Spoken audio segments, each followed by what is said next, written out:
Hi everyone, today we will do legal dictation exercise number 124. You can get the PDF from description box. So ready? Start.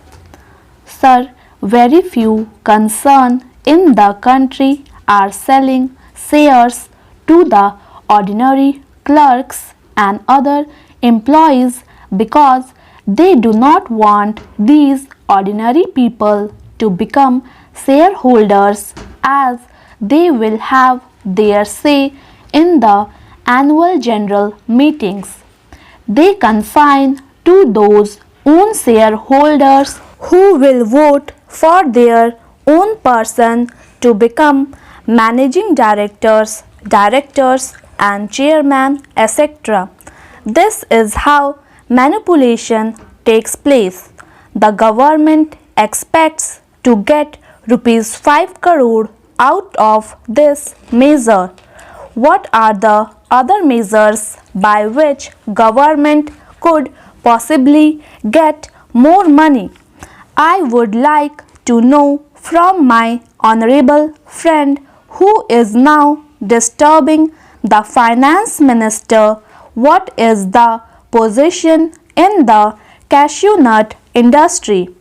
He may be able to tell us. The point is, he does not apply his mind and he goes on disturbing the finance minister. That is the whole difficulty. The cashew nut not even paying 12%, they are paying 10% or 6%. The question is, some of these companies have been converted into junks. This is the case with all the industries, whether it is textile industry or jute industry. When they are converted into junks, they get the government to take them over. The government goes on taking them over the sick textile mills. What about healthy mills?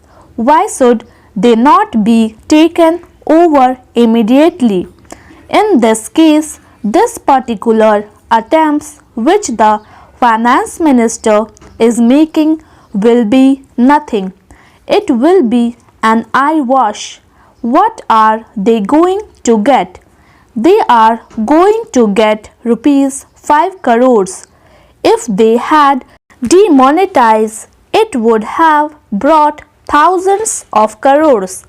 I expected this time that in the budget they will at least say something about declaration that if somebody declares black money could have within 3 months or 6 months, they will be taxed as per the Income Tax Act without any fine, and that money could have come into the hands of government. It was tried on by my honorable friend, but the result was not much. Still, that should have been attempted. In this case, you are taking only rupees 5 crore from the companies while rupees 300 crores from salaried employees. Thank you. Please subscribe my channel Steno Star.